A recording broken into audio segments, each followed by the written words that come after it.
everybody's present. I'm back to bringing gifts, I am everybody's present. And I'm the one smoking that shit that everybody's smelling. So you ain't gotta guess it, that's him. Watch out, and I'm the champion. Overdose flow, overdose slow, comatose. Whoa, that's a knockout. Don't make me hop out, pull a Glock out. Watch out for I let Will show you what the shop out. And BC's a Neanderthal, we see he bleeds. Any nigga existing in 3D. And yeah, wrong, get it on, get them wrong. And them very bomb bullets in them home.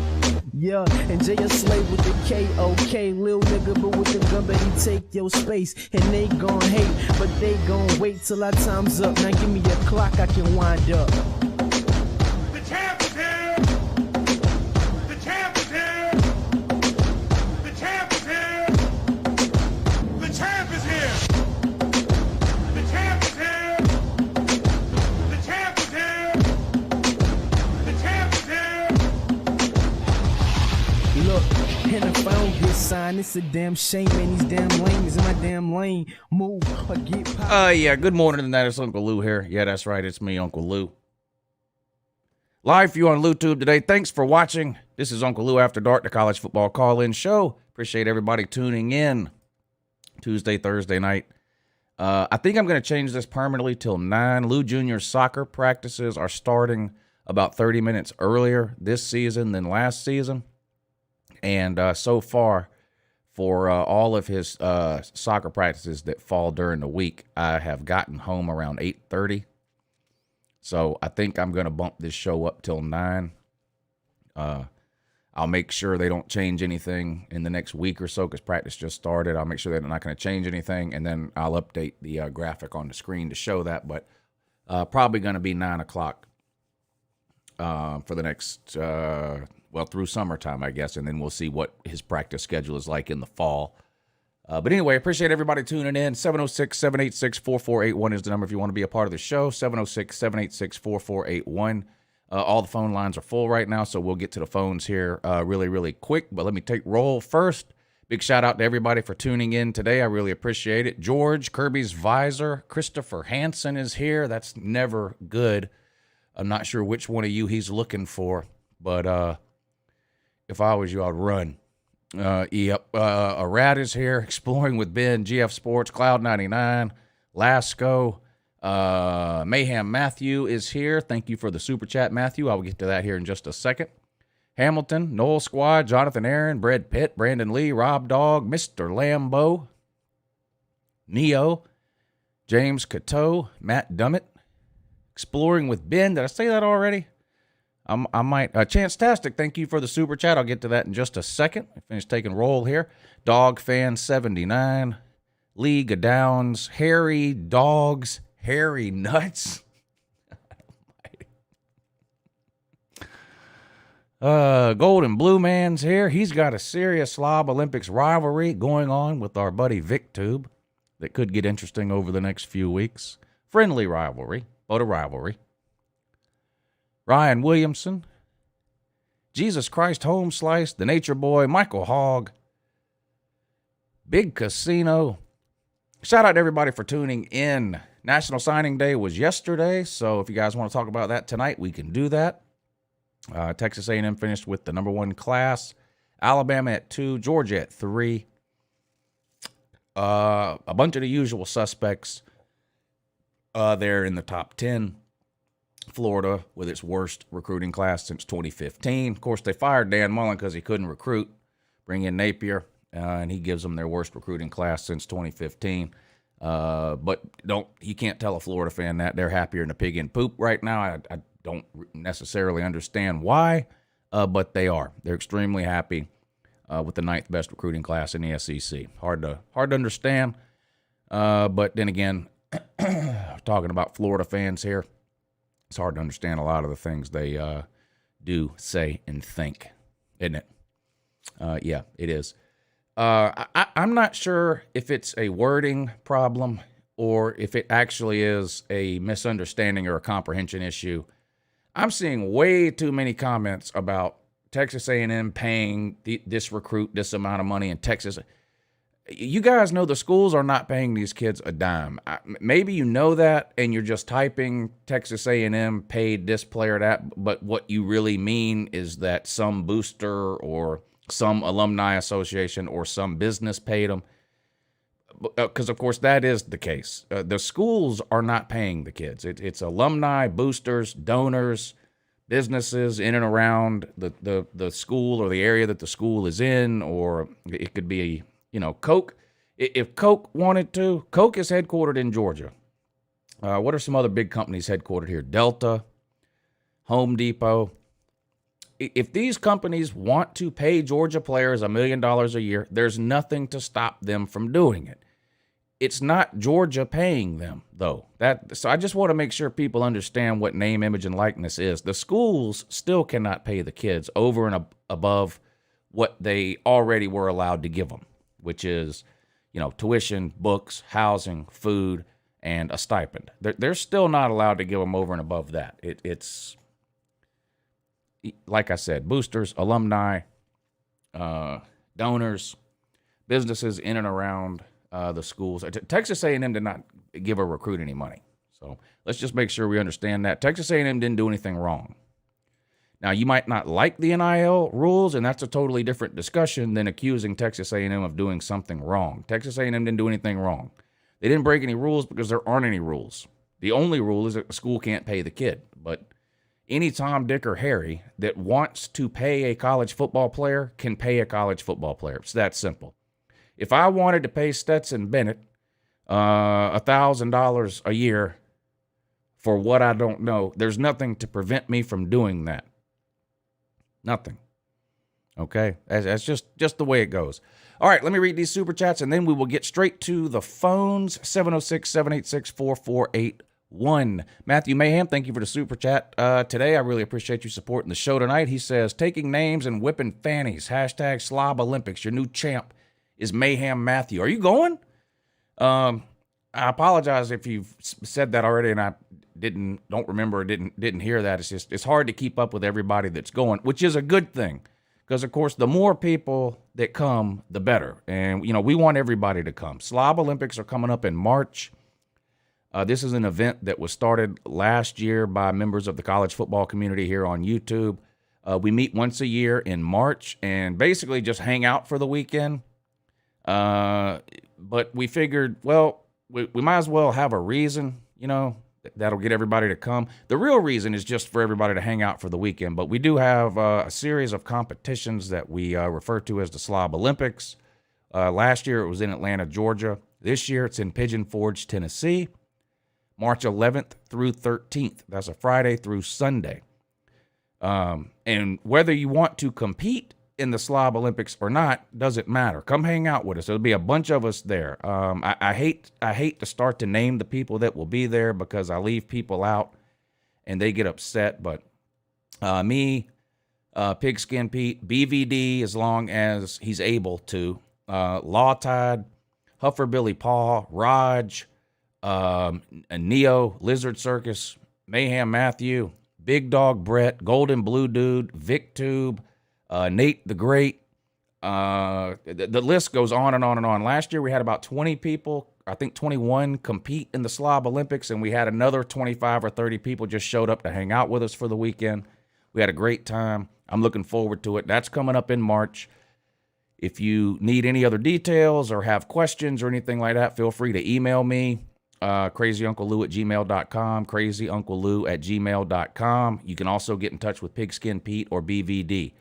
No one is really in charge of the Slob Olympics, but there has to be a small handful of people who sort of organize everything, or else it just becomes total chaos. So me, Pigskin Pete, and BVD, we kind of organize it.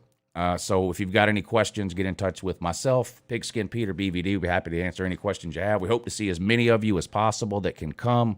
Last year was amazing. We had a great time in Atlanta last weekend, and I'm looking forward to it again in March. Thank you for the super chat again, Matthew. Chance-tastic, thank you for the super chat, sir. He says, missed you, buddy. Been waiting for another show for a while, and here you are on LouTube.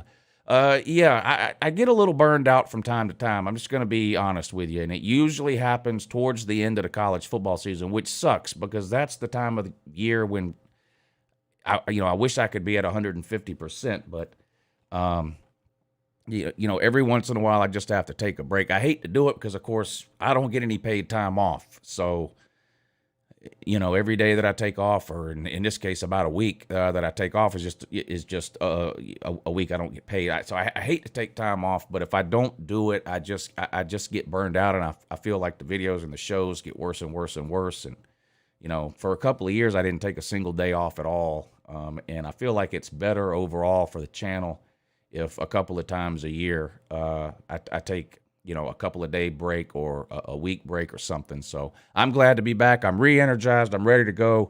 Videos. I got a list of videos lined up coming out for the next bunch of days. All the live shows will be happening, so we're good to go. Thank you for tuning in tonight, Chance. Let's go, Brandon. Thank you. I see what you did there with the name. Says Matt Stafford going to win a ring. Go Dogs. I think it's going to be a competitive game. I do think the Rams will win, and I'm going to go ahead and pull for the Rams, not necessarily because of Matthew Stafford, but because the Rams were my Super Bowl pick at the beginning of the year, in the preseason. And I don't follow football, NFL football, nearly as closely as I do college, so it's a miracle that some random team that I picked in the preseason happens to be now playing in the Super Bowl. So I'm not going to jump off the bandwagon now. I'm not a Rams fan. I'm not trying to say that. That happened to be my pick at the beginning of the year was the Rams. So I'm just going to ride with that until they lose. And so far they haven't. So, but I think it'll be a good Super Bowl. I'm going to, obviously I'm going to watch it. I'm looking forward to it. I think it'll be a competitive game. It's good to see, a team get in there that, a lot of people have never seen playing a Super Bowl. I think the last time they made it this far was 1988 or 1989, something like that, the Bengals. So I'm hoping for a good game. And, of course, the halftime show is going to be unbelievable. I mean, for people my age, they couldn't have done a better halftime show. And now I'm sure maybe some people a little older and maybe some people a little younger aren't that happy with the lineup. But for people that are my age, I would say, anywhere from mid-30s to early 50s, this is a great lineup. Eminem, Dr. Dre, Snoop Dogg, Kendrick Lamar, Mary J. Blige. I mean, for people my age, when it comes to Super Bowl shows, I don't think it can get much better than that. I'm looking forward to that. Thank you for the super chat. The Answer Game podcast, thank you for the super chat and helping to support the show tonight. He says, checking in, Uncle Lou. Georgia missed out on the top 4 receiving targets. This makes 2 years straight. Is this a streak or a new tradition? This has been a streak for a long, long time. It's very unusual for Georgia to sign an elite wide receiver. George Pickens and Dominic Blaylock, I believe, are the 2 highest-rated receivers Georgia has signed since A.J. Green. Back in 2007 class. Was that the A.J. Green class?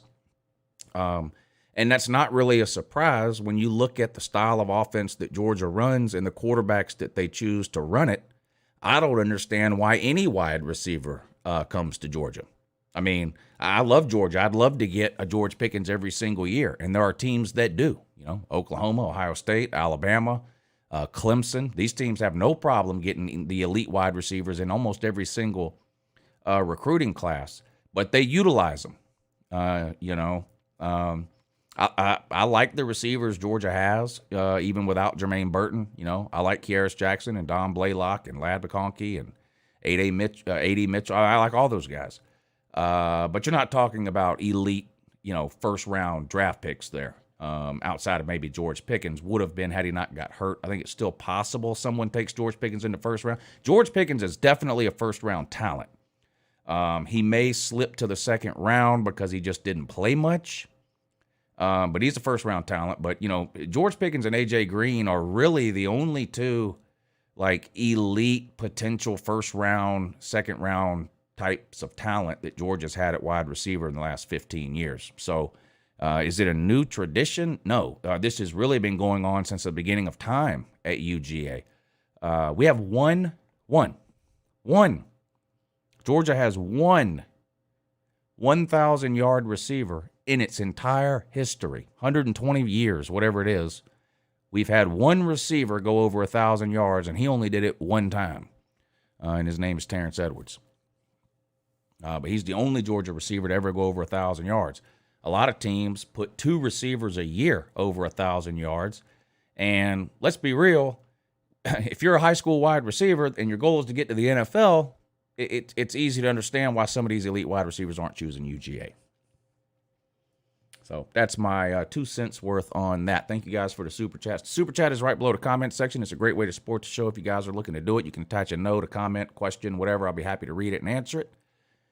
There's also a PayPal link for those of you that have PayPal and don't mind using it. YouTube steals 50% of a Super Chat.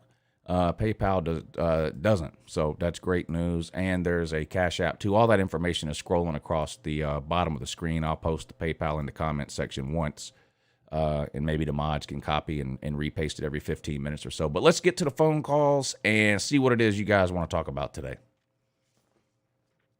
Good morning. You're on with Uncle Lou. Good morning, Uncle Lou. This is Edward calling in. How you doing on this excellent Thursday night? I'm doing great, Edward. How are you? I'm doing great. Amazing and fantastic. Good. Congratulations on winning the national title. I'm very happy. They deserve it. Yeah, I put in a lot of work, time, effort, sweat, energy, and blood, but finally all of that hard work paid off. And now I'm a national champion. I couldn't be happier, and I couldn't be more proud of myself. I'm sure it feels good to be national title. It does. It does. I'm happy. Well, I would like to ask you, if it's all right, what's your thoughts on Georgia's recruiting class this year? Like all the people that they got, that they have now this year. What's your thoughts on that?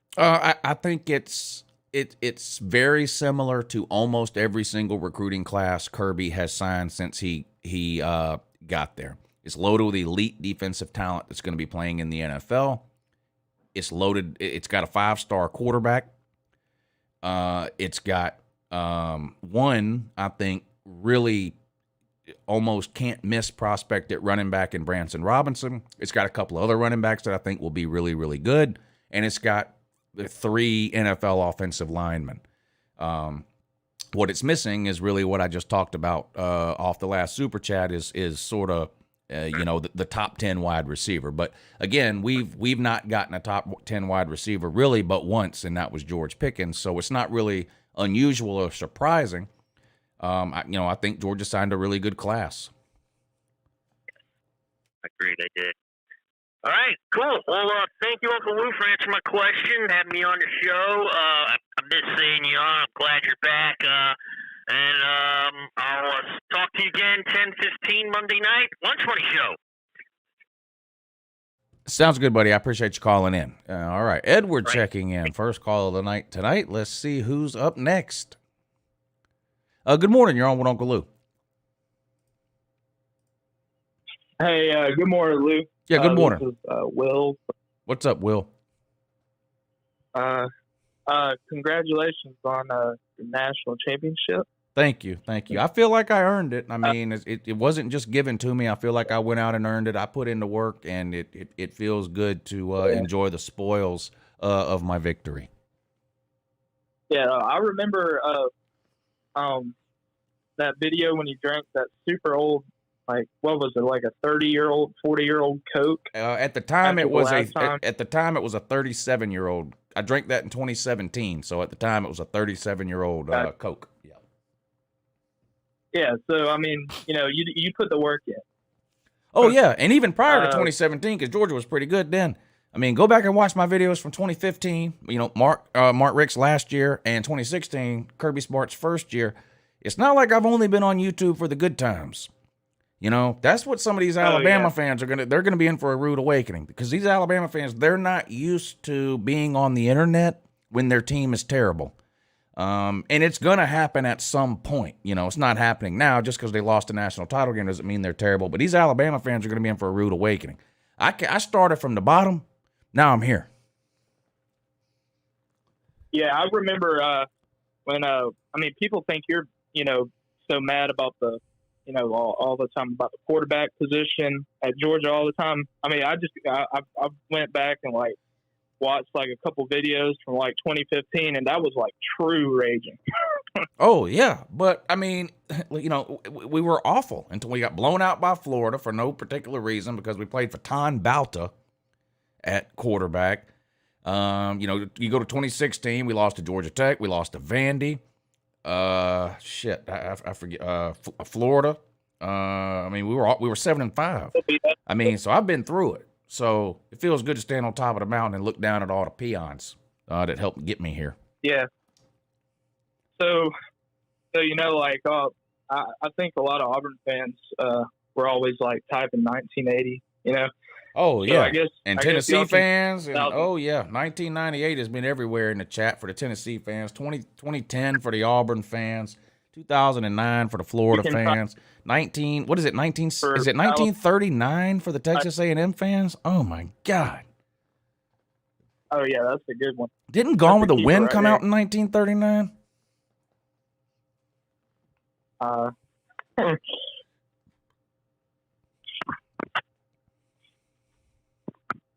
But anyway, I want to talk to you about the Auburn football program. Yeah, it's currently on fire. And I don't mean in a good way. I mean like in a dumpster fire type of way. What did that coach do? I don't know. Like, you go and hire Austin Davis, like, for your offensive coordinator, and then find out that he's unfit for the position, overwhelmed by how much you need to recruit or whatever. And then Derek Mason gathers a meeting with his players to tell them that he needs to take a break from coaching. And then right after that, he takes the Oklahoma State defensive coordinator job. Yeah. Well, and then you hired an offensive coordinator, and he quit 6 weeks later. So. So like we're losing not only players to the transfer portal, and I'm gonna get into that, but also coaches to the transfer portal. It's very strange, and you know, I know anybody can type anything on the internet. But if you go to Twitter right now and type in Brian Harsin, you'll find some very interesting information. I'll just leave it at that. Yeah. But, you know, there's some accusations floating around that if true, he's coached his last game at Auburn, but I don't know if they're true, and I have no idea. I'm not even going to say what they are. People can go look and find it for themselves, or someone else can say it.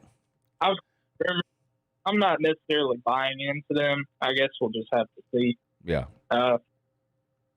But you know how you said in your video that you said that tier 2 programs should be like the main beneficiaries of the transfer portal? Yeah. Well, Auburn has been exactly the opposite of that. If you consider them like a tier 2 program, I don't know what you would consider them, but I mean, in my eyes, I would consider us historically a tier 2 program. Yeah, you're definitely right there. Right now, though, I think they're borderline. I mean, how many games did they lose? What was their final record? 7-6. I mean, here, but you know, we're usually an 8-win team, right? That every now and then, you know, wins the division, which is better than what, you know. History. I know Texas A&M and Ole Miss, they're better than us right now, but usually, I mean, we usually do better than them. So, yeah, you know. No, you're right. You're right. And, I mean, Auburn's beat Nick Saban more than anyone else. It's not like 2010 was 40 years ago.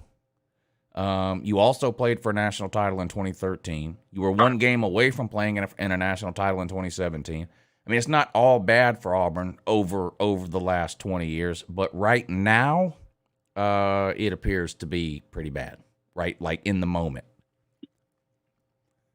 Yeah. I mean, we have really good pieces. Like, you know, we have that Jeffrey Mba, which looks like on the defensive line that we, like the French, he's French, and he's like 300 pounds and runs like a 4.5 40-yard dash. He's absolutely a generational talent. I think he's gonna be playing in the NFL for a long time, I think. But besides that, we've been losing so many players to the transfer portal, and also we have Tank Bigsby, and he's a really and that's good player, a minor but miracle. I don't know how, because he had 1 foot in the portal a month ago, and apparently was convinced to stay. And considering everything that has gone on, and now the OC leaves, the quarterback leaves, Derek Mason, the DC leaves, it's a minor miracle that y'all been able to hang on to him. Because I'm going to be honest, I'm no Auburn fan. For my money, Tank Bigsby is the best returning running back in college football, with the exception maybe of Travion Henderson at Ohio State. He's really, really good. And so it's great for Auburn that they're able to hang on to him, because I think he's really good. Yeah, and our run block, a lot of people said Tank Bigsby regressed over his second year, but our run blocking was significantly better in Gus Malzahn's last year, and that was Tank's freshman year, right? Where he absolutely exploded.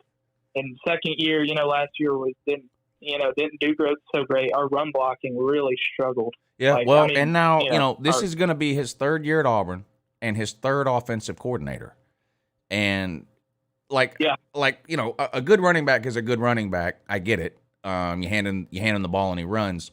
But you mentioned the offensive line that affects the running back.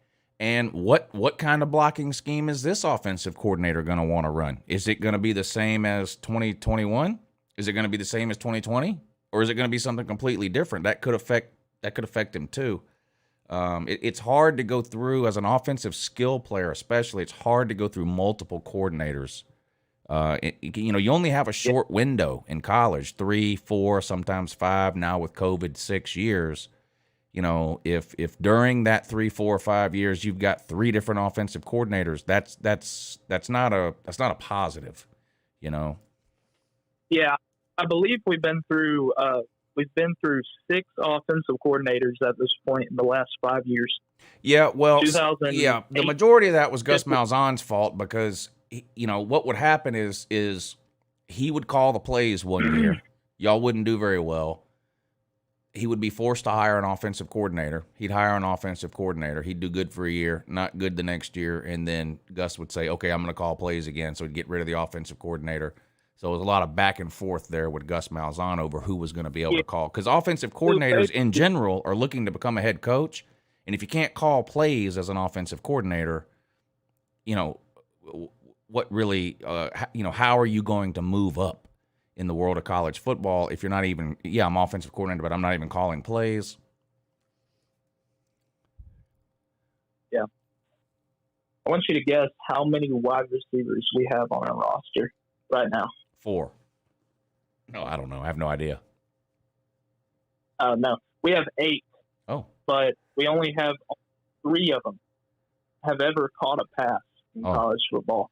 Wow. Well, and 2 of them not very passes at all. Well, we played an entire season and won a national title with an entire group of receivers who had never caught a pass before this year. A.D. Mitchell, Ladd McConkey, and Brock Bowers. So hard for me to feel sorry for anybody when it comes to the wide receivers. They're about 15 times better. They got more talent in their pinky finger than any of our wide receivers on our roster. Yeah, well, I'll say this too about transfers. Demetrius Robertson might not have set the world on fire at Auburn, but he had more yards at Auburn in 1 year than he had in Georgia at 3. The same is likely to be true for Jermaine Burton at Alabama this coming year. He is probably going to have more yards and touchdowns this year at Alabama than he had his entire time at UGA. That's why those types of players transfer. That's why. Just think about if Georgia is able to really, at some point, here in the next few years, if they can really figure out their offense. I mean, they're going to be. Yeah, they're scary. Georgia won a national title this year. They could have had Demetrius Robertson, Eric Gilbert, and George Pickens all year long. Then imagine that. Yeah.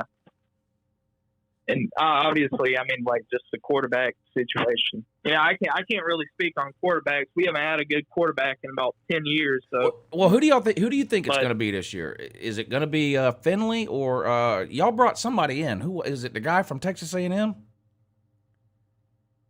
Yeah, Zach Calzada. That's right. The Italian cows, the calzone, the Italian hot pocket. Yeah. Yeah, I mean, you know, he's shown flashes that. Well, he's 1-0 against Bama.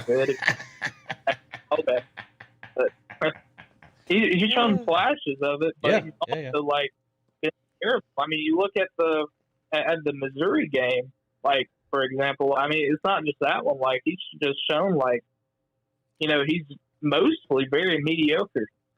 Well, look, in today's college football world with transfer portal and the new rules and all that, just because a player is transferring out from somewhere does not mean he's not any good. Joe Burrow, I mean, you know, and that's the obvious example, but there are tons of examples. I mean, you know, a lot of these players, especially the 5 stars and the high 4s, if they show up and feel like they're going to be buried on the depth chart, they're getting the hell out. It doesn't necessarily mean they're not any good. So we'll see what happens with the calzone. But hey, thank you for the call. Good luck to the Barners this coming year. Except when they play Georgia, of course, they've got to tote the giant L. But other than that, I don't care if they go 11-1. Good morning. You're on with Uncle Lou. Yeah. Hello, Lou. Uncle Lou. Yeah. Good morning. So, congrats, obviously, on your national title. Not your national title, I guess Georgia's national title. But it's mine. Honestly, it's mine too.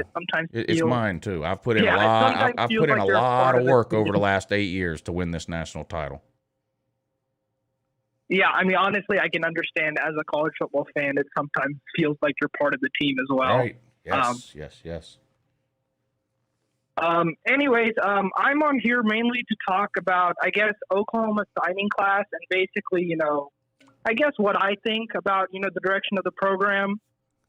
I think, first of all, a lot of people, I'm just talking about like the media in general, or people that maybe aren't as close to the program, have really overhyped the loss of Lincoln Riley and how it, you know, damages, I guess, Oklahoma's future, or how he left them for dead. Like, first of all, you know, just talking about our recruiting class, you know, ranked number 8, which obviously, you know, that's not going to be like top of the line, but even under Riley, most of our classes were like 10 or 12. In fact, 8 would rank like second under Riley. So it's basically the second best class we assigned since Riley came on. This was under a transitional staff. And then, you know, even when we're looking at things like transfers, obviously, you know, there are many guys that left, but there are really only a couple of big names that, you know, went out the door. You know, we had a cornerback, a freshman, I guess, Latrell McCutcheon. He left. Now, honestly, in my opinion, he wasn't really that good, so it's not that big of a loss. You know, lost Mario Williams, who, again, freshman receiver, had some chances, but honestly, there's still plenty of talent in the receiver room. The biggest loss is obviously Caleb Williams. And, you know, we got Dylan Gabriel, who I think is a suitable replacement. Obviously, Caleb was really good, but, you know, he had his struggles as a freshman. Didn't play well down the stretch. And honestly, you know, while it hurts as a loss, I think, you know, with Gabriel, who we brought in, with his experience with Levy, it's not going to be as big of a drop-off, especially when you consider most of the receiver room is still intact, just missing Mario Williams. And then, you know, even just other things in general. Well, didn't Hasselwood transfer too? Well, yeah, Hazelwood transferred as well.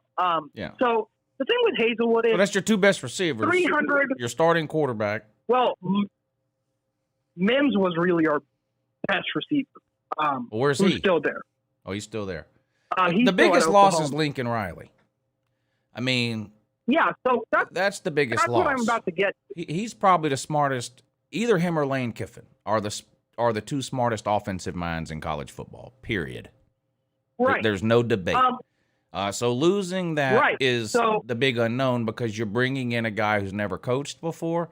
Now he may be great, but here's what it is. It's like I tell you, okay, you've got $100, caller, You give me that $100 right now. Right. I might give you $150 in return, or I might give you $5. You don't know. It's a gamble, and that's true of any coaching change. That's not a knock on Venables. Venables may show up and be an amazing head coach, but we don't know. We do know what Lincoln Riley was, right? Though. So it's just an unknown. And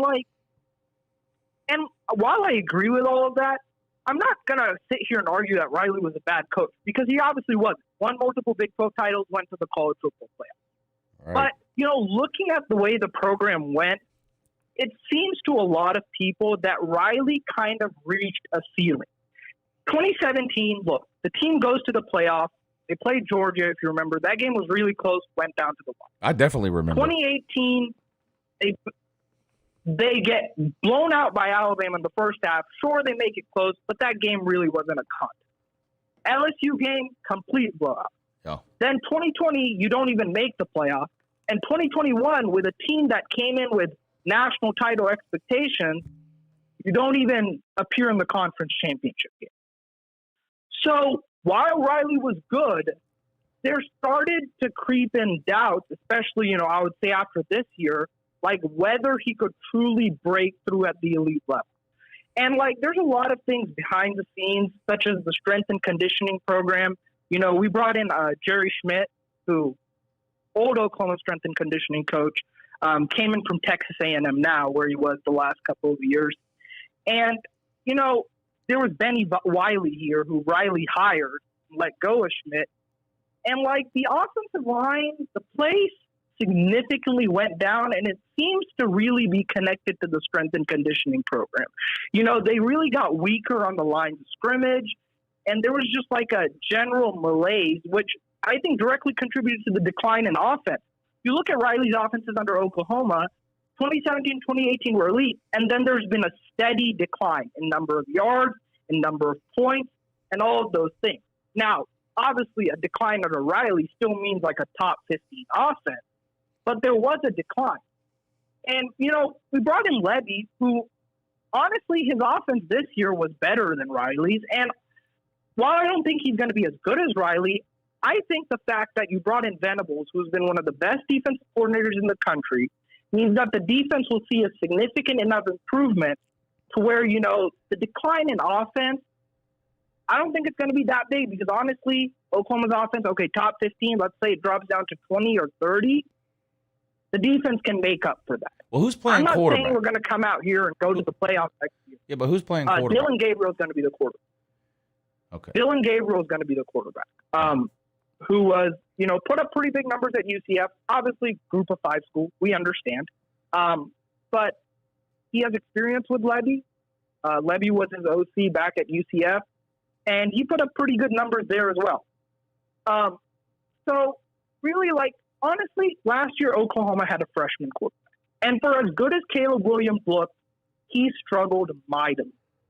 So if Gabriel can even play just close to that level as Williams did as a freshman, which I think he can. I'm going to go ahead and tell you right now that Dylan Gabriel under Brent Venables is not going to play anywhere near as well as Caleb Williams under Lincoln Riley. That's not happening. I mean, come on. Well, he's going to be under Levy.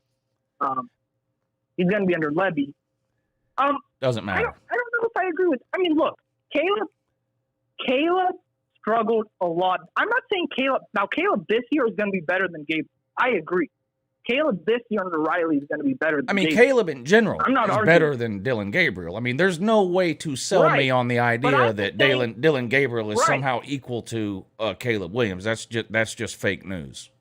I'm not saying that. I'm just saying Caleb as a freshman. Last year, Caleb had essentially no offseason, no practice. And the team still won 10 games. Right. So Dylan Gabriel, with his experience, can at least get somewhere close to that. Well, and the Big 12 is horrible. Williams. The Big 12 is horrible. I mean, Lincoln Riley leaving the Big 12 just makes the Big 12 worse. It doesn't somehow now it might make the Big 12 more competitive with each other, but the Big 12, Texas has been wandering in the desert for 40 years, like that. What's that fairy tale? Exactly. What is that fairy tale I'm thinking of? Where they wandered in the desert for 40 years. What book is that from? I don't know. I'm drawing a blank. I don't know if It's I from can a think book. of something. It's from a book where this group yeah. of people have to wander through the desert for 40 years. That's Texas right now. The Bible. Yes, thank you, Lizard Circus. The Bible. That's the one. So, but who else is there? I mean, Yeah. I mean, West Virginia. Like, here's the thing: like Baylor and Oklahoma State, yes, great seasons last year. Top 10 type seasons last year. Is that likely to be a trend though? Probably not. And no offense to Baylor, man, or whatever Oklahoma State fan might be around. Losing a lot of experience. Yeah. Yeah. So I mean, I just think in terms of the Big 12. I don't think there's going to be a huge drop-off. Obviously, as you said, we don't know what's going to happen down the line. But if I'm going to be honest, I don't think, first of all, Oklahoma, it seems like one of the reasons also Riley left, there wasn't really a huge commitment in terms of support staff and the other stuff. And under Venables, there have been a lot of hires made, which seems like Oklahoma's changing their tune. Also, with the pending move to the SEC, that's going to have to happen. I just think Riley, while he was a good coach, I think he reached his ceiling in the Big 12. And while, again, Venables, we don't know if he's going to be as good or he's going to be worse, but I feel like at least there's a chance he could be better.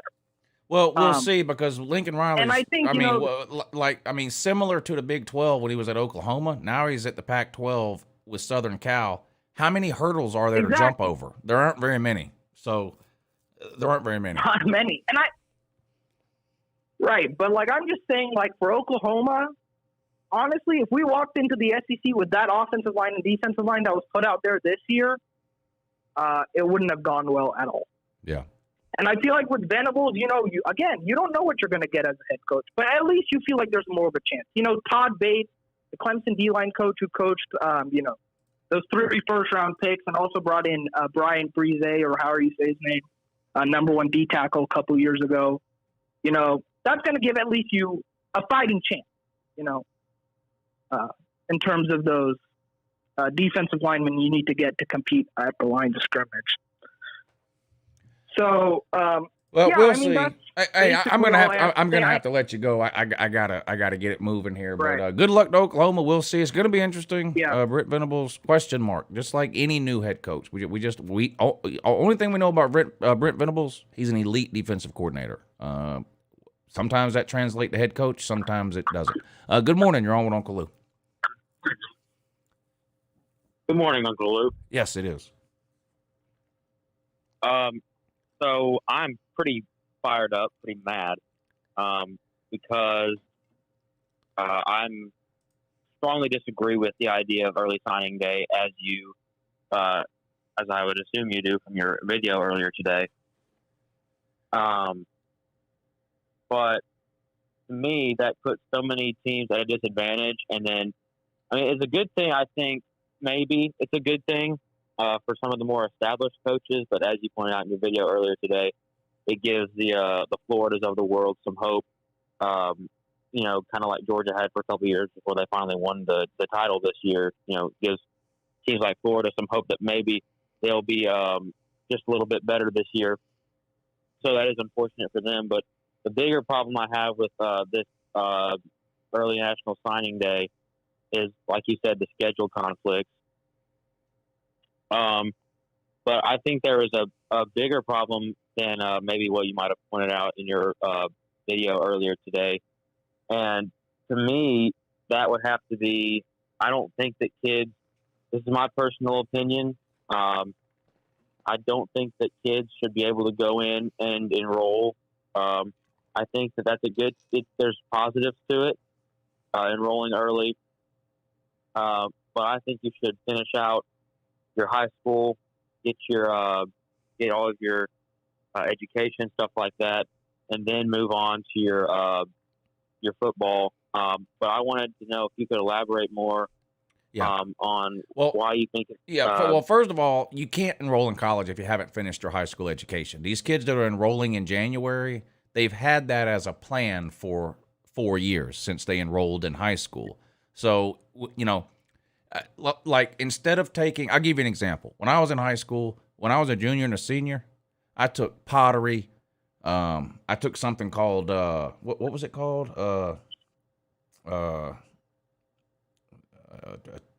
Something like childcare development or something. I took bowling. I took 2 PEs.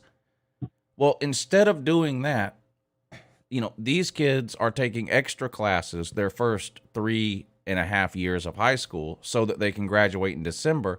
The same way as, there are a lot of college football players who graduate in 3 years. Why? They take extra classes. You can't enroll in college anytime, ever, early or normal or late, if you don't finish your high school education.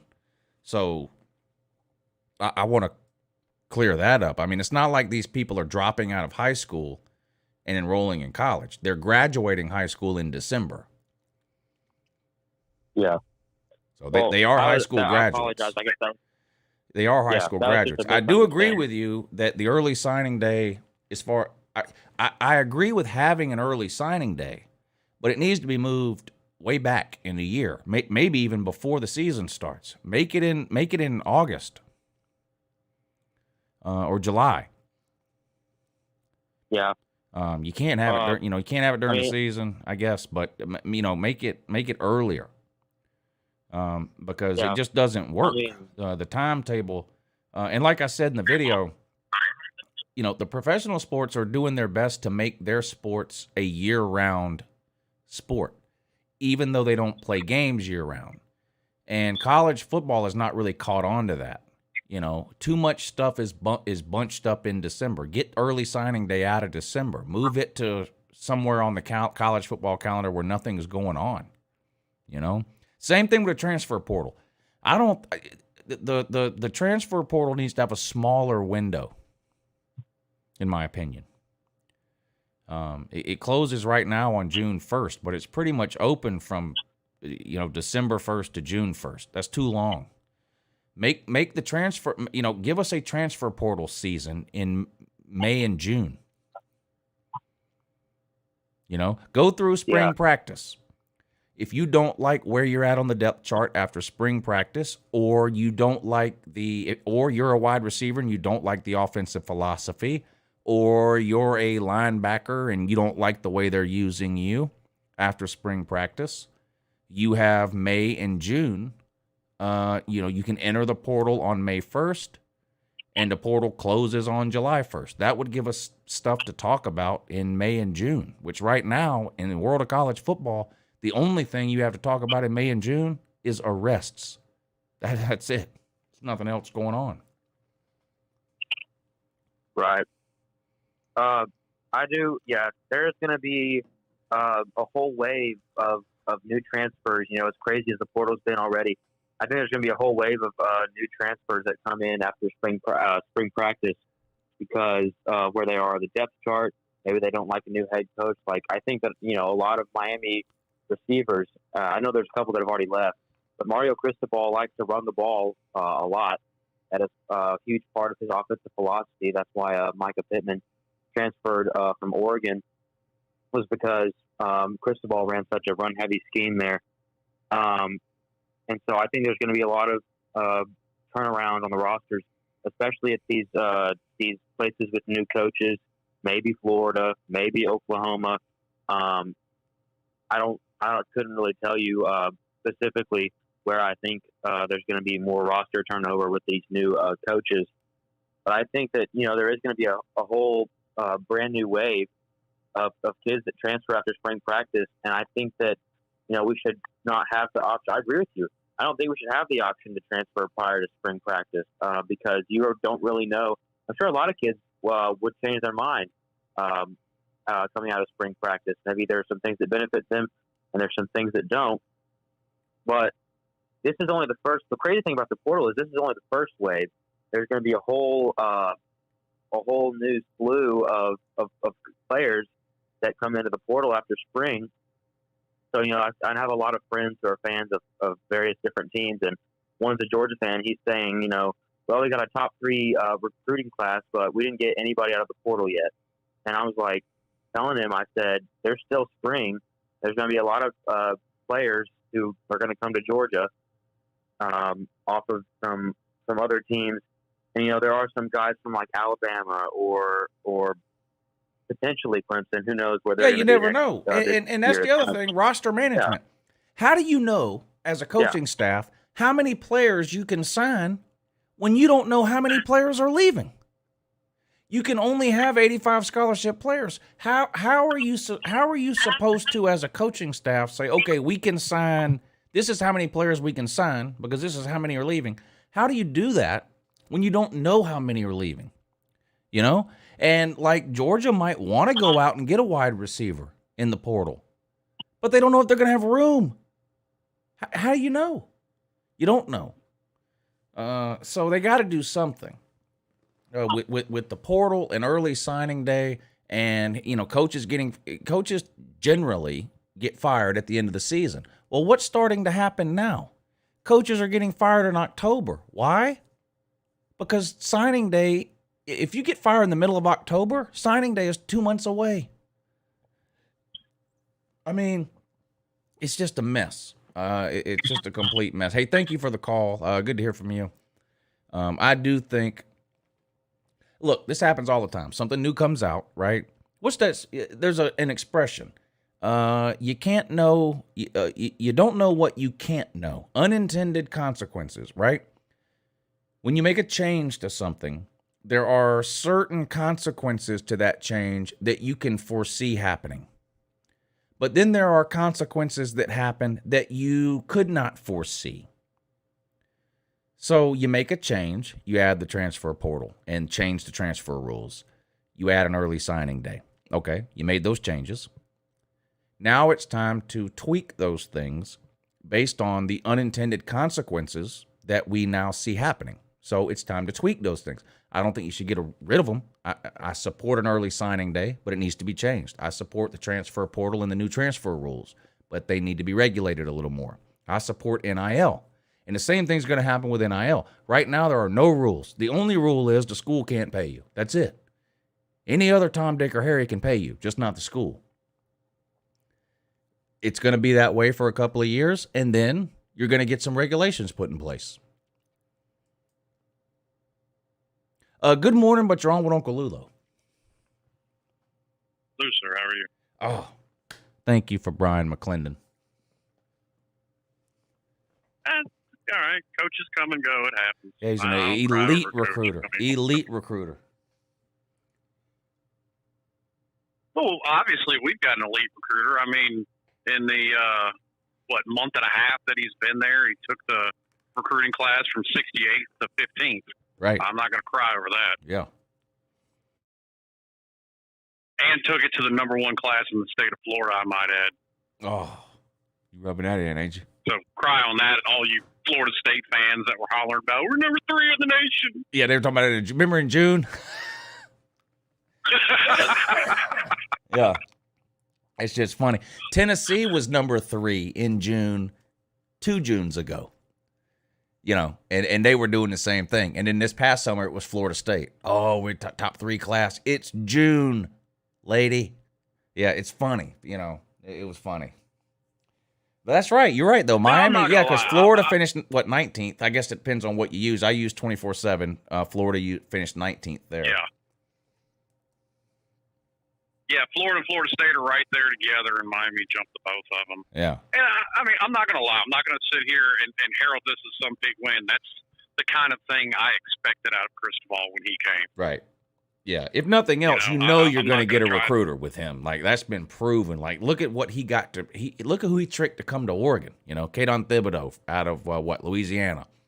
The other, Sewell or what. I mean, he got a lot of top 5 in the nation players to come to Oregon. He ought not have much of a problem now getting some of those same caliber of players to come to Miami, I would assume. No, I think you're right. I think it'd be a lot easier to convince them to stay in Florida versus go all the way across the country to Oregon. Yeah. I don't know if you saw, they did finally decide to hire a defensive coordinator, so at least we have one of them. Who is it? Kevin Steele. Oh, I like Was, him. He was with Auburn for a long time. I like I- him. Yeah, I like him. Yeah. He was at Auburn for 4 or 5. I mean, looking at his resume, it should be enough said. He's come under Tom Osborne, Bobby Bowden, and Nick Saban's coaching trees. Yeah, I like him. He You can't have more. He was considered. He was considered, or at least mentioned, for the head coaching job at Auburn when it opened up. But yeah, I like him a lot. Yeah. So they brought him in, and latest rumor for offensive coordinators, they're going after Tennessee's OC. Mike can get him after what they put on the field. Yeah, Mike. After what they put on the field, that might not be a bad thing at all. Well, yeah, and no matter how good Tennessee's offense is, their OC is not going to get very much credit. But most of the credit is going to go to Josh Heupel, whether that's fair or not. I mean, Josh Heupel is going to get the majority of the credit for whatever Tennessee does offensively. So, it's like OCs under Lane Kiffin. They don't, or name a Florida offensive coordinator under Dan Mullen. You can't, I mean, no one knows these people. That's the point. That Dan Mullen gets the credit for the offense. Lane Kiffin gets the credit for the offense. Josh Heupel gets the credit for the offense. So, if that's who y'all want, you probably can get him. Yeah, I don't think that would be a bad move. And, I mean, he'll have plenty to work with. I mean, talent at the skill positions on offense has never been a problem for Miami. Even at their worst. And no matter how you want to look at it, regardless of where you put people, they're bringing back a top 5 returning quarterback in the nation this year. Yeah. So they're going to have plenty to work with offensively. I'm not expecting it to be done in one off season, but I think Mario is going to take care of, what's been Miami's biggest problem even before Mark Richt got there, and that was the offensive line. Yeah, and that's one of the hardest positions to recruit. I like to brag on the SEC, and yeah, everyone can name like the wide receivers and quarterbacks and running backs and all that. Lines of scrimmage is really what has separated the SEC from the other conferences over the last whatever years. It's the ability to get in those NFL offensive and defensive linemen because that's. It's kind of a cliche, but, games are won and lost on the line of scrimmage. It is a big deal. Oh, I absolutely agree. And that's why I wasn't, a lot of Miami fans were upset that they didn't pick up Shamar Stewart, that he went to A&M. The defensive line, even over the past several years, has not been a problem for Miami. Yeah, that's not been the weak point where you say, oh, they need to get a couple of 5-star guys in there, and they picked one up last year anyway. I actually think I'm a little more optimistic going into this year. I normally believe that, when you bring in a new staff, just because it's the way it seems to work out, most of the time you have a worse record than you did the previous year. Yeah. I don't think that's going to happen this year. Yeah. Looking at the schedule, November is going to be the murderer's row of it, at least the hardest part of it. I actually think they might go at worst. I think they can go 9-3. Yeah. I haven't really looked too much yet at next season's schedules. I'm going to be starting a lot of that in February. But so there's not much I can say on that right now, but it's going good so far, recruiting wise, I guess. Anyway. Well, recruiting wise, anyway, like I said, that's what I expected out of him. Now, maybe finish putting together a coaching staff, and that's where my questions about Mario has come in. Yeah, and decide who's going to play looking at what he did,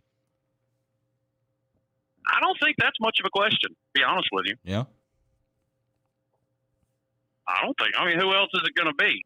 I know a lot of the fan base was hyped up about Jake Garcia coming in last year, but I liked what I saw from that guy at the end of the year. I'm drawing a blank on his name, but I like Van Dyke. Is that his name? I like what I saw from him last half of the year. Yeah.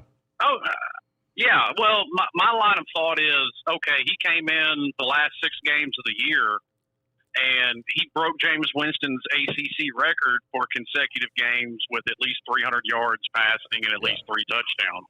Yeah. Why would you want to pull him out? Exactly. I mean, despite what you may have on the bench, this isn't, a situation like what Georgia had with Fields on the bench and you got Fromm out there playing. I don't think anybody's going to compare Van Dyke to Jake Fromm, even if Jay Garcia are sitting on the bench is that good. Yeah. All right, Slim, thanks for the call, buddy. I'm looking forward to humiliating you at the Slob Olympics in about 5 weeks. Have a good day, sir. Thank you for the call. All right, we've been on for an hour. I'm going to take a bathroom break, and then I'll be right back, and we'll take a couple more phone calls. Just give me a minute or two. The champ is here. The champ is here. The champ is here. The champ is here. The champ is here. The champ is here. The champ is here. The champ is here. The champ is here. The champ is here. The champ is here. Yeah. Okay, and now that everybody's present, I'm back to bringing gifts. I am everybody's present, and I'm the one smoking that shit that everybody's smelling. So you ain't gotta guess it, that's him. Watch out, and I'm the champion. Overdose flow, overdose slow, comatose. Whoa, that's a knockout. Don't make me hop out, pull a Glock out. Watch out for I let Will show you what the shop out. And BC's and Neanderthal we see, he bleeds any nigga existing in 3D. And yeah, wrong, get it on, get them wrong, and them very bomb bullets send them home. Yeah, and Jay a slave with the K-O-K, lil nigga, but with the gun, but he take your space. And they gon' hate, but they gon' wait till our time's up. Now give me a clock I can wind up. The champ is here. The champ is here. The champ is here. The champ is here. The champ is here. The champ is here. The champ is here. Look, and if I don't get signed, it's a damn shame, man. These damn lames in my damn lane. Move or get popped like the damn top of some champagne. Maybe ace of the damn spade. Booze or rampage, cause the man crazy any damn thing on what you setting my aim. Shoot. And when I shoot him, I dilute him with the flow. You trash niggas polluting with the flow. So, I would recommend me stepping in and wrecking them till it's the death for them, no weapon. I step with a make metal bend, so let them in and I'm wetting them. Yeah, and I'm the best, fuck heckling him. So if you tested, I'm checking him. And I'm setting them regulations. I stepped it here, so holla at your boy, the champ is here. Yeah. The champ is here. The champ is here. The champ. All right, I'm back. Rob Dog, thank you for hitting the PayPal link tonight to help support the show. I really appreciate that. And you know what I appreciate it even more? $20.21. I can't tell you how many times over the years I've gotten super chats, PayPals, whatever, for $19.80. So Georgia winning a national title gave me a 41-cent raise per super chat or PayPal for the people that do that. So that does not go unnoticed. Thank you, Rob Dog.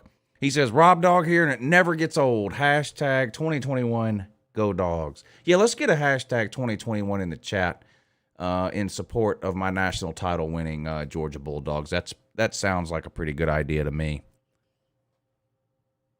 Brandon Wyatt, thank you for hitting the super chat. He says, hey, Woo, I have an exam that determines if I get my master's tomorrow, but instead of studying, I'm watching LouTube like I'm supposed to. Well, hopefully you're not in a position where you had to wait till the day before to study. But good luck. That's a big deal. I'm going to congratulate you in advance. I'm confident that you will do what you need to do on that test to get where you need to go. So congratulations in advance, and thank you for the super chat and helping to support the show. I really appreciate it. All right, let's take a couple more calls. Good morning. You're on with Uncle Lou. Hey, good morning, Lou. Oh, yeah, good morning. Yeah, my question is, you put a video out a couple of days ago about that clown, Brian Kelly, with the recruit dancing around, spinning around in circles. Yes. And the guy don't even sign with LSU. He signs with Alabama. So what was the point of him doing that? Well, I think that video is why he didn't sign. He was like, wait a minute, this guy's up here grinding on me. I'm not coming here to subject myself to 4 years of this type of sexual harassment. So I think he said, thanks, but yeah, no thanks. He looked like a total fool. Yeah, it was silly as hell. Yeah, yeah. And my other question is, I don't know if you heard about it, but Alabama's defensive coordinator at 1:00 in the morning got pulled over for a DUI. And what do you think about that? Do you think Saban's going to keep him? Well, obviously a DUI is a poor decision. I'm not going to bury the man. I mean, I can't. Unfortunately, when it comes to DUIs, I can't throw stones. So I'm not going to. I'm not going to bury the guy. A lot of good people have DUIs. So I don't know the guy's situation or story. I don't know what happened. I have no idea. I know a lot of Alabama fans didn't like him to start with. So whether this pushes it over the edge or anything with Saban and he gets rid of him or not, I don't know. I doubt it. Saban was the first one to hire Steve Sarkisian. After he went to rehab for alcohol. I doubt Saban will fire him for a DUI, but we'll see. Yeah, well, basically, it was on signing day at 1:00 in the morning. He, I guess he was out of the bar or whatever, driving around. He's 37 years old. Maybe he's, hasn't matured yet. I don't know. Yeah, I don't know either. All right, man. Well, thank you for listening to me. All right, buddy. Yeah, thank you for the call. It's good to hear from you. Good morning. You're on with Uncle Lou. What's up, Uncle Lou? It's Mayhem here. Hey, what's up, buddy? Yes, sir. I just wanted to ask two questions since we're talking about recruiting. I want your opinion, kind of on my opinion, on my top three on this recruiting. I know we have a great recruiting class, but I narrowed it down to three people who I think will do good for Georgia. Garris Smith, he's an edge rusher. People are saying that he probably is going to be like another Roquan Smith. Excited for him. Kristen Miller, 4-star defensive lineman. I'm excited for him. And also Dylan Bell. Kirby Smart said that he was built like a running back, and he had power and good hands and tremendous work. So hopefully, I know what's his name, that 3-star on our defense. He ended up being really good. So hopefully that wide receiver Dylan Bell is a 3-star. So hopefully we can get him. Jordan Davis, he was a 3-star. So he ended up being really good for Georgia. So hopefully he can come out and play some ball. My first question is, what do you think about my top three? Hard to know, especially on a 3-star. I mean, Jordan Davis is the exception to the rule. I mean, you'd rather have 25 5-stars. I mean, people that say stars don't matter, they don't understand football or recruiting. You'd rather have 25 5-stars than 25 3-stars. That doesn't mean every 5-star is going to be good. It doesn't mean every 3-star is going to be bad. You have your Jordan Davises of the world who are 3-stars and end up being amazing. And then you have your, what was the guy's name? Something Thompson. You have your Trent Thompsons of the world who are 5-star, #1 recruit in the world. And I don't even know what the guy's selling used cars or something now, whatever he's doing. I don't know. But you'd rather have 5-stars than 3-stars. The three I would point to are three of the obvious ones: Gunnar Stockton, Branson Robinson, and Michael Williams. I mean, I would be shocked if all three of those people don't end up in the NFL. And my second question is, how do you feel about, my opinion is that having Mike Bobo come back as offensive analyst was great. I hear people saying that Georgia's probably going to have their best offense in a long time, probably ever. They're probably going to be scoring in the 40s and 50s with Mike Bobo coming in as an offensive analyst. What's your take on that? Well, an offensive analyst studies game plans for the opponent 2 weeks away. I don't know what I don't know how much of an impact he's going to have, but I do know that the best offenses Georgia has ever had were under Mike Bobo as an offensive coordinator. So this idea that now he is a little old school, but he's not calling plays. He's not designing plays, and he's not making game plans. If we're playing Kentucky this week and Florida next week, he's watching Florida video while the team is practicing for Kentucky. And then on Sunday, he meets with the coaches and he tells them what he has seen from the Florida video. That's what these analysts do. They're not on-field coaches. He won't be at practice, and he won't be on the sideline at a game. So, I don't really know. I like Mike Bobo. I'm happy to have him. I don't really understand the hate that he's getting. Hey, thank you for the call. Good to hear from you. Good morning. You're on with Uncle Lou. Good morning, and that Lou. Yeah, good morning, no. This is Kyle. Okay, good.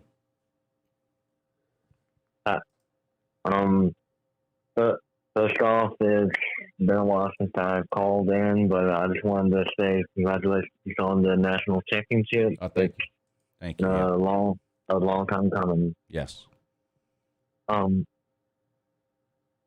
I wanted to ask you, are you live streaming the Super Bowl?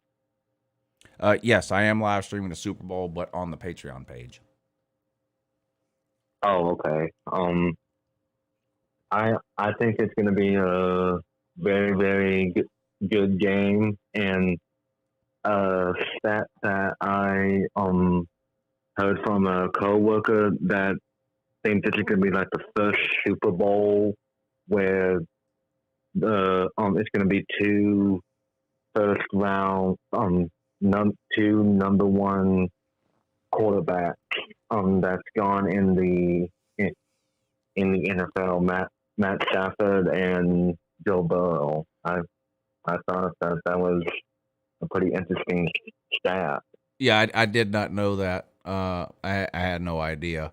I'm picking the Rams in a close one. Thank you for the call. Good to hear from you, Kyle. Good morning. You're on with Uncle Lou. Hey, can you hear me? Yep.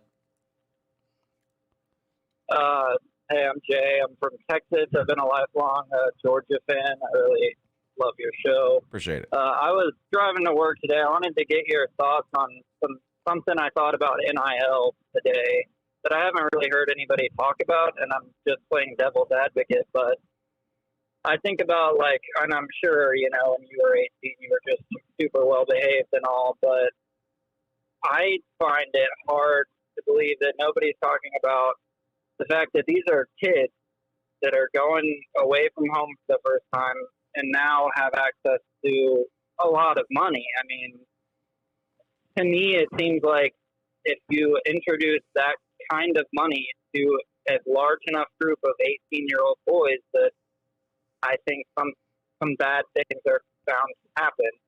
Some people can't handle that kind of stuff that early in life. And to me, it seems like that might be a big negative to some of this that I don't hear talked about.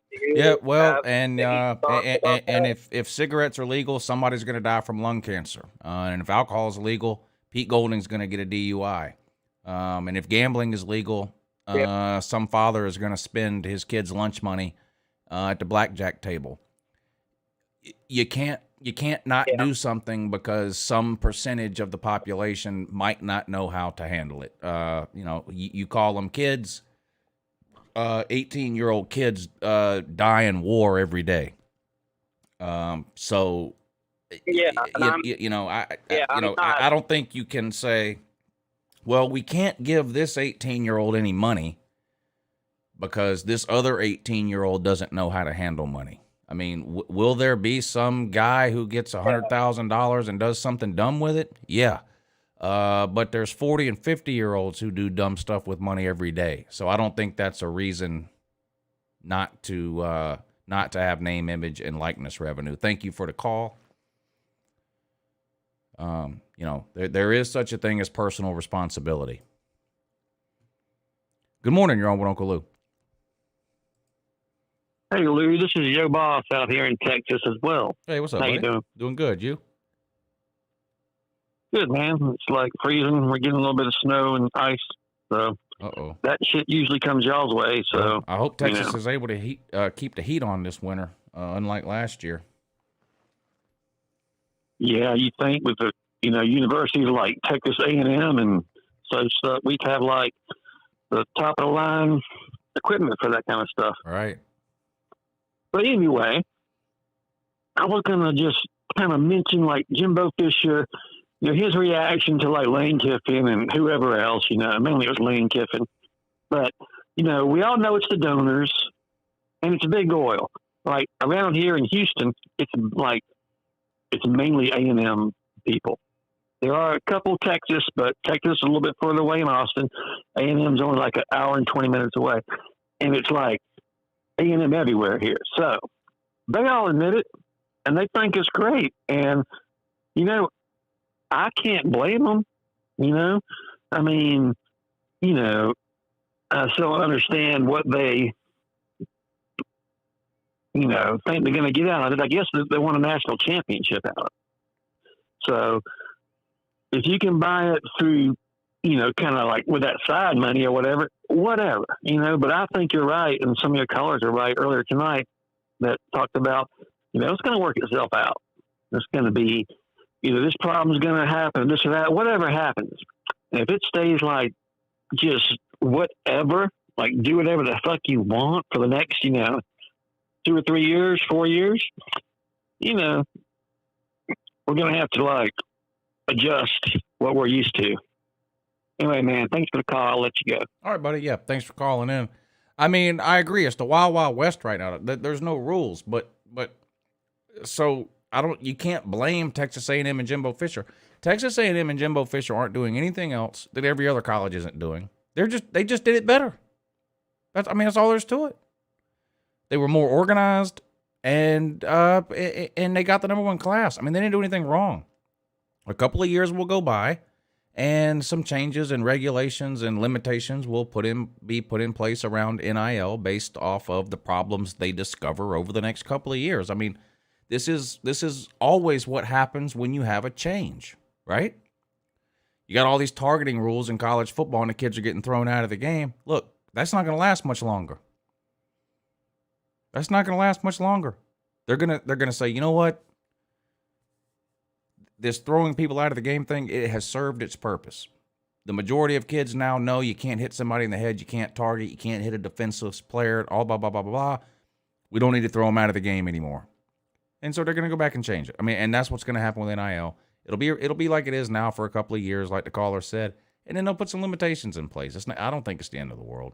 Good morning. You're on with Uncle Lou. Morning, Uncle Lou. How you doing, brother? Doing good.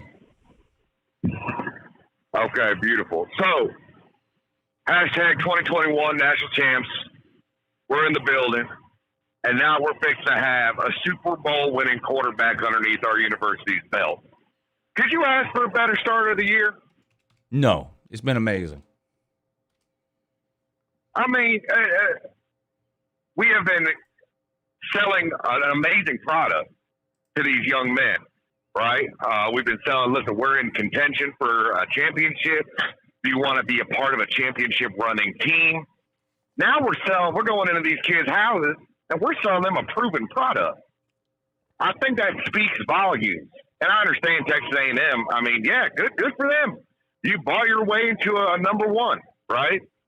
But we've been doing this consistently. And now that we have that natty under our belt, if Matthew Stafford wins the Super Bowl, now that could just be another check on the list of, we might not have, we have elite quarterbacks and we're having them winning Super Bowls.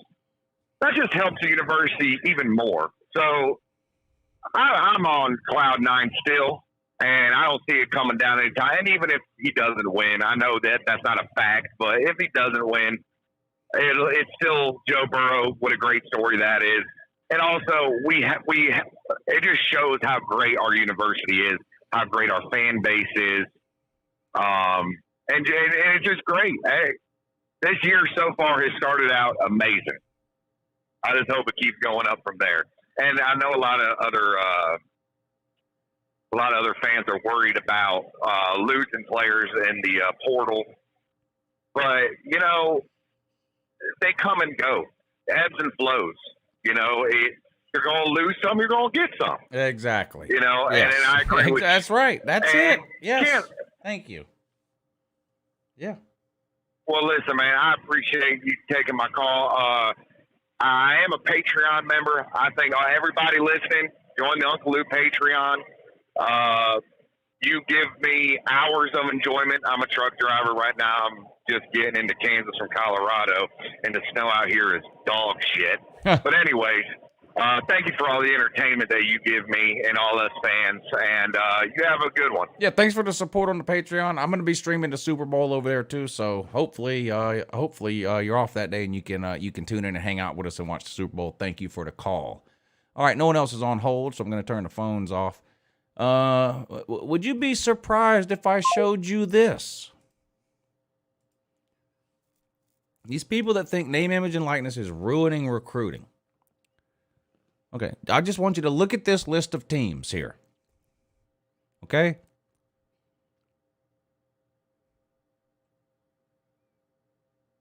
These are the recruiting rankings.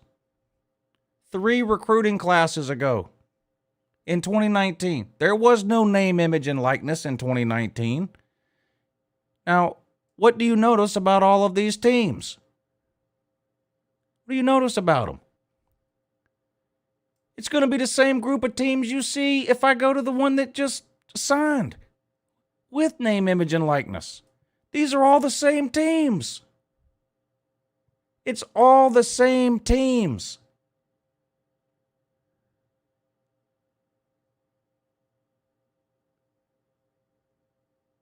I don't see Stanford suddenly signing a top 10 class. There is not a richer Power 5 school than Stanford when it comes to alumni. There's not. I don't see Stanford in here.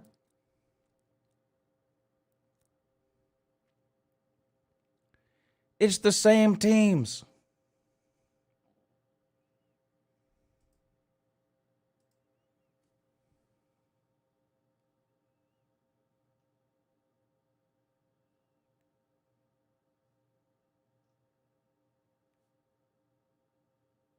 It's the same teams.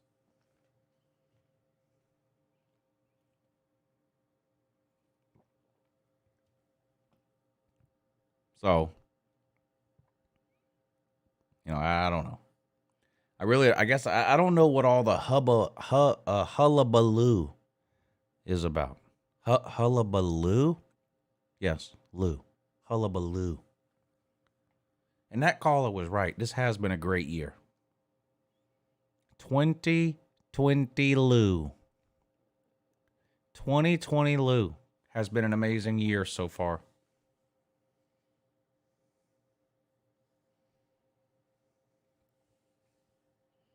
Matthew Mayhem, thank you for the super chat. He says, I know Bobo won't be calling plays, but I feel like he'll be a great contribution to the team, just as Muschamp was. I agree. Look, Saban's been doing this for years, collecting ex-head coaches with decades of experience and sticking them in a broom closet and calling them an analyst. It works. It works.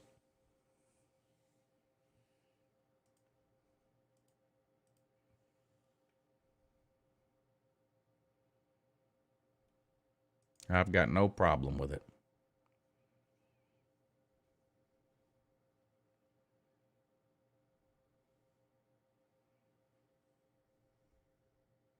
No problem at all.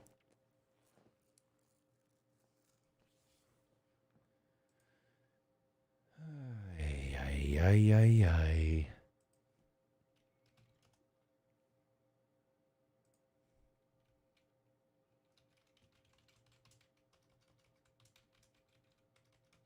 No.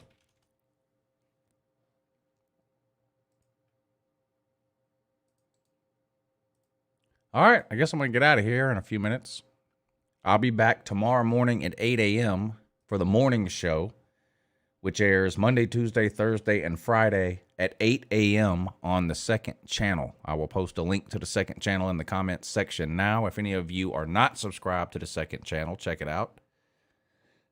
It's not a football channel. We talk about football on there sometimes, but I created that channel to give me an outlet to talk about non-football related things so that I could keep this channel purely football related, because If you talk about anything other than football on this channel, people's feelings get hurt. So there's the second channel. Morning show every Monday, Tuesday, Thursday, Friday at 8 a.m. If you're not subscribed to the second channel, do it immediately or sooner if you can. That would be great too. You could possibly even do it quicker than or sooner than now. If there's a way that could happen, I would be open to that as well. So, guess I'll play us a song here. And then we can get the hell out of here, maybe? Yeah, that'd be great. Appreciate everybody tuning in tonight. A big shout out to those of you who chose to support the show through Super Chat, PayPal, or Cash App today. I really appreciate that. It's hard in the college football streets in the off season. So I really appreciate those of you who are able to support the show. That means a lot to me. Mayhem Matthew, Brandon Wyatt, The Answer Game Podcast, Let's Go Brandon, Chance-tastic, and Rob Dog. I really, really, really appreciate everything you guys do for me. Shout out to everybody in the comment section as well for helping to keep the comment section lively and entertaining. This is a pretty average channel, but I would put my comment section up against any other comment section on YouTube. This is a great comment section, so I appreciate all of you participating in the comment section. And those of you who watch but are unable to comment, I really appreciate that too. A lot of people treat these live shows like a podcast. They just listen and don't watch. And I appreciate all of you as well. All right, let's play a couple of songs. And I'll see you again real soon. Have a good morning.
I'm going to see Tool in 5 days.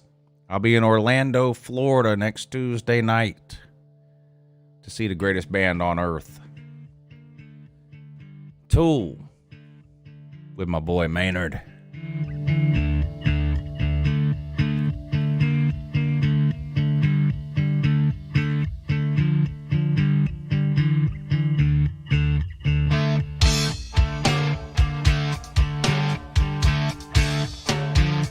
Which reminds me, no call-in show next Tuesday night because I'll be in Orlando seeing Tool.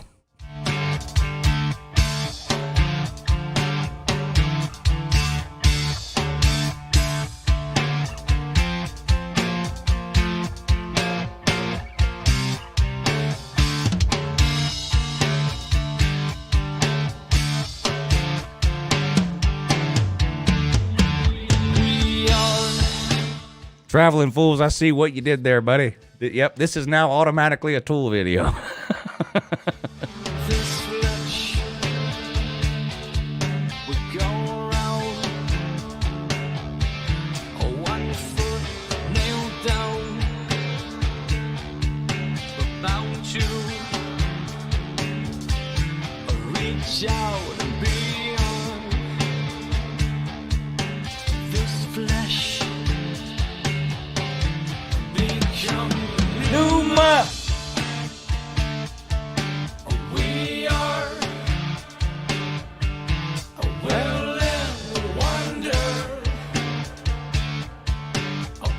You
and soul, longing for another win.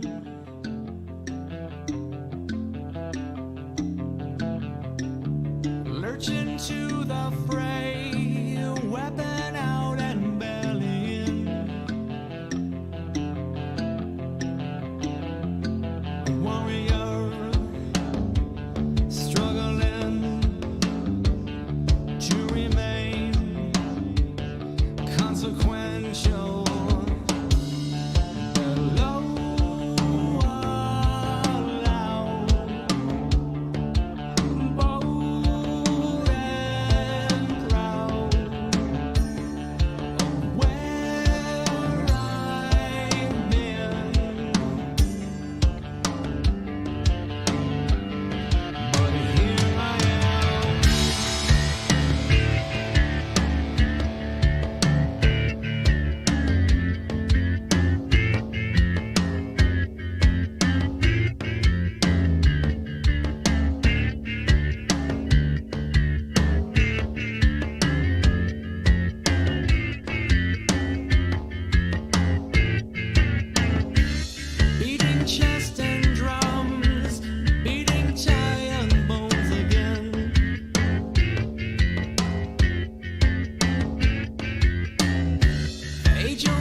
teamwork. It's just a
Larry Pilgrim says, my first concert ever was Motley Crue and Whitesnake. My first concert ever was Motley Crue and Faster Pussycat.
up and tore down this stage with my own two hands. We've traveled this land, packed tight in minivans. And all this for the fans, girls, money, and fame. I played their game and had to scream my name. I will show no shame. I live and die for this. And if I come off soft, bitch, you on this. Are you scared? Devil without a cause, and I'm back with the beaver hats and Ben Davis slacks. 30-pack of strolls, 30-pack of hoes. No Rogaine in the propane flows. The chosen one, I'm the living proof with the gift of gab from the city of truth. I jabbed and stabbed and knocked critics back, and I did not stutter when I said that. I'm going platinum, selling rhymes. I went platinum 7 times, and still they're ill and wanna see us ride. I guess because only God knows why.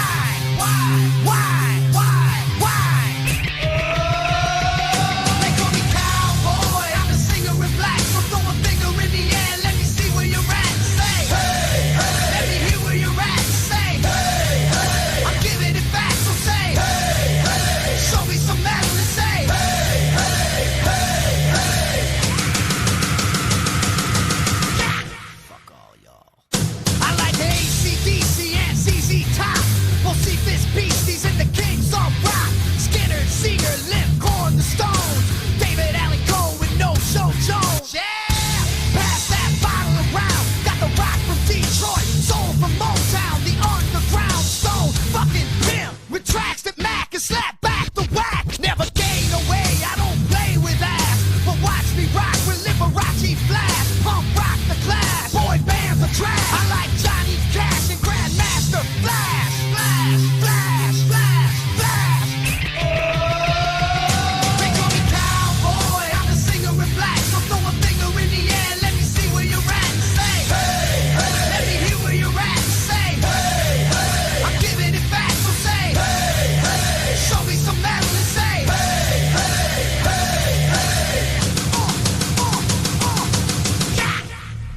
Yeah, I saw your band jumping around on stage like a bunch of wounded ducks. When you gonna learn, sucker? You just can't fuck with.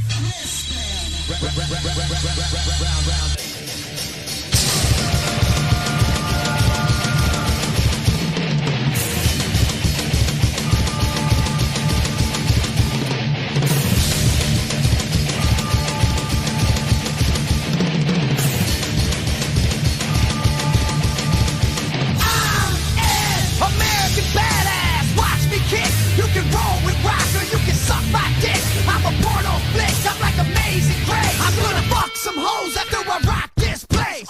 Super fly, living double wide, sidecar my glide so Joe C can ride. Full sack to share, bringing flash and flare. Got the long hair, swinging middle finger in the air. Snakeskin suit, 65 Chevelle. See me ride and sin, hear the rebel yell. I won't live to tell, so if you do, give the next generation a big fuck you. Who knew I'd blow a black hole? He's a Florida man, Lou. My diploma, smell the aroma. Check my hits, I know it stinks in here. Cause I'm the shit, shit, shit, shit, shit.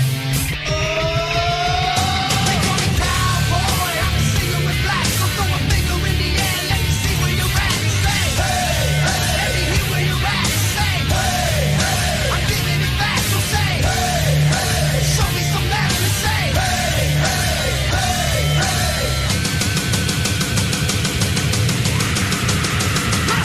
I'm a cowboy, badass and black, singing, hey, hey, hey, hey. From side to side, from front to back, say, hey, hey, hey, hey. I put Detroit City back on the map for singing. I'm just a little bit perturbed. Get rocks in the house.